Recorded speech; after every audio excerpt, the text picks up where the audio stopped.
Good afternoon. My name is Jim Fawcett. This is the fourth in a short sequence of videos about the Rust programming language. In this video, we're going to focus on Rust generics. So generics provide a way of defining types that depend on a parameter that's specified at compile time. So we might create a library of generic types, and then when we enter main, we might specify, if we have a dependency on that library, we might specify, create an instance of that type with some specific parameter type. Okay, so Rust generics are very like C# and Java generics. They're simpler than C++ templates. C++ templates have a functional language behind them that supports things like specialization. So we define a generic a generic pattern for some set of types we want to create, and specialization allows us to refine that pattern for particular types. So a template or a generic, you can think of that as a code generator. The code doesn't really get generated until we supply some concrete type for that template parameter or for that generic parameter. Rust generics are quite like C# and Java generics, not like C++ generics. They have no specialization, but we can constrain them with something called traits. Okay, so in this block, we see some code that's very like code we looked at in the earlier demos, but here now you see us providing a generic argument, a type T argument. T hasn't been defined yet. So in C++, we'd see a template type name T. That boilerplate we don't need to use that boilerplate in Rust. Very similar to the way C# and Java treat generics. And so here we have a demo and demo function, and it accepts this T by reference. And this is a constraint, where T:\debug. So this says that T must implement the debug trait, or this will fail to compile. As long as it implements the debug trait, then it should compile, as long as we don't do anything uncompilable in the body of the function. Okay. So this where clause is one way to constrain it. Another way to constrain it, this is another function, show type, T:\debug. So here, this is totally equivalent to this where T:\debug. It's just a shorthand way of saying that. If we have lots of constraints, we might choose to use the where clause because it gives us a little more room to string all that out. But either way is fine. So let name equal standard any type name : T, and then size of T.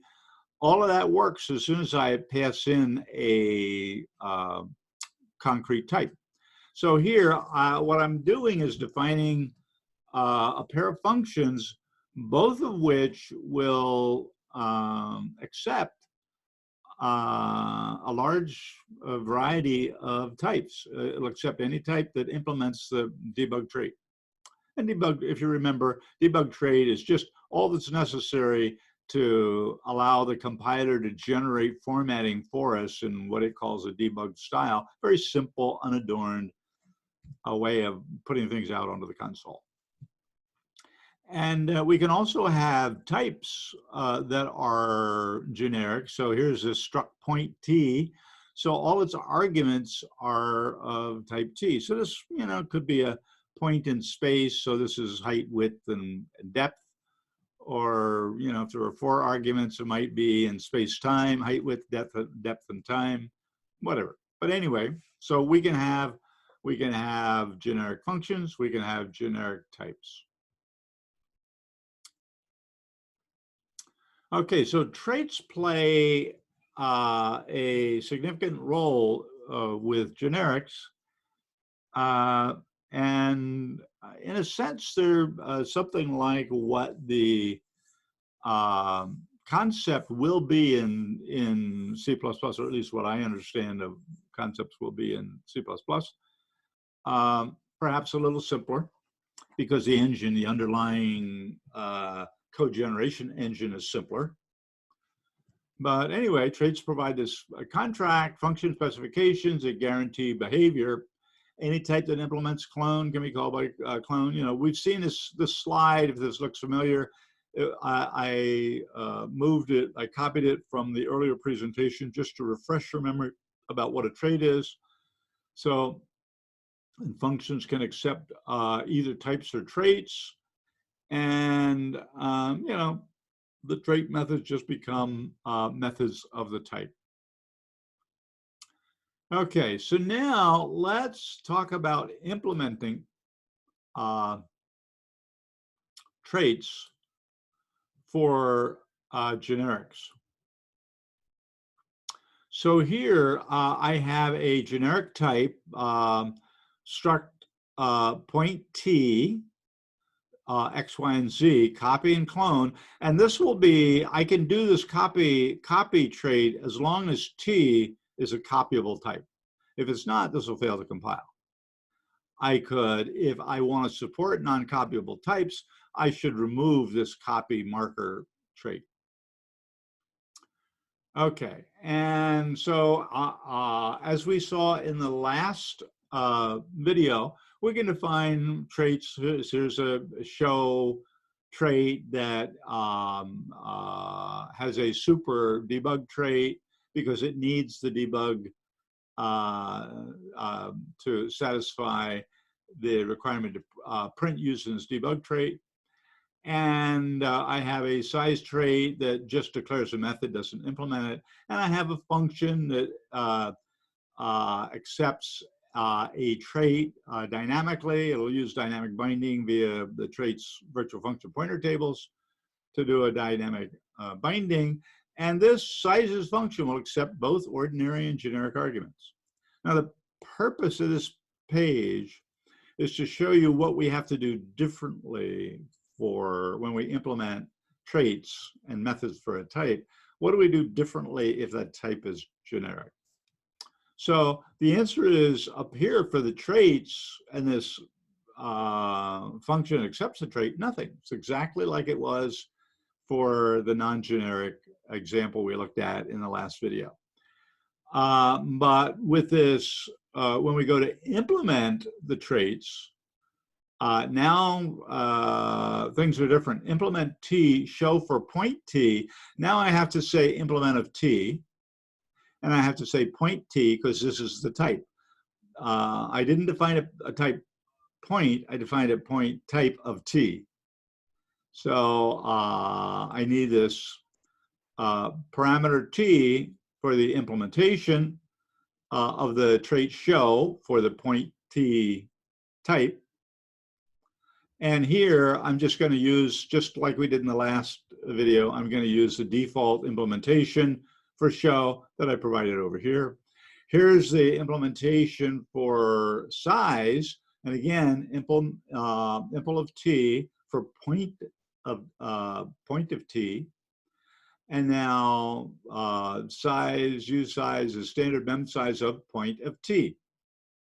So I need to use the parameter to specify this point. I need to use this parameter to specify this point. Where does that come from? It comes from this parameterization of the impl.